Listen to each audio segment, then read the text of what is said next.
Et intéressons-nous justement ce soir à une plante particulière, l'alpha. Elle se trouve sur le haut plateau. Nous partons à Nahama précisément. Une grande superficie, vous allez le voir dans cette wilaya, sert au pastoralisme. Les éleveurs de bétail sont invités à une rationalisation.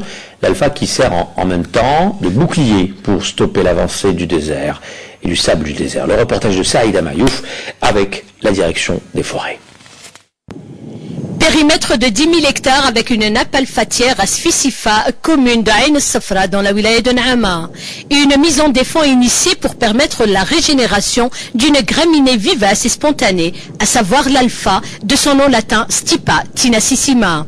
C'est le périmètre de mise en défense de Nufouikha sur 10 000 hectares. Il fait partie du grand ensemble de la mise en défense Nufouikha Fartassa qui porte sur 30 000 hectares. Bon, il y a lieu de signaler que c'est une mise en défense qui a été initié par nos collègues du Haut Commissariat au développement de la steppe, mais il y a lieu aussi de rajouter que les forestiers exercent les prérogatives de la police forestière au sein de ces territoires.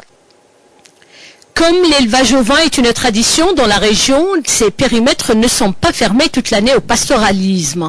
Ainsi, du mois de mars jusqu'au mois de juin, c'est une gestion rationnelle et intégrée du territoire qui est autorisée. Un pastoralisme réglementé. Ça veut dire qu'on ne lâche pas un troupeau de 2000 à 3000 têtes anarchiquement dans ces périmètres. Donc on détermine la capacité fourragère, c'est-à-dire la capacité que peut supporter la nappe en nombre de têtes de bétail, donc bien sûr les pasteurs payent une redevance symbolique à l'État. Les éleveurs nomades, plus conscients que jamais de l'importance de cette plante, aussi bien contre la désertification que comme culture fourragère, entendent bien la protéger. La quantité de l'alpha est en constante augmentation. On la protège comme on peut, ni on l'arrache, ni on la brûle. L'alpha constitue une vraie richesse. Les gens par là réalisent parfaitement sa vraie valeur contre l'ensablement d'un côté, donc pour la protection de l'environnement, et comme plante fourragère d'un autre côté.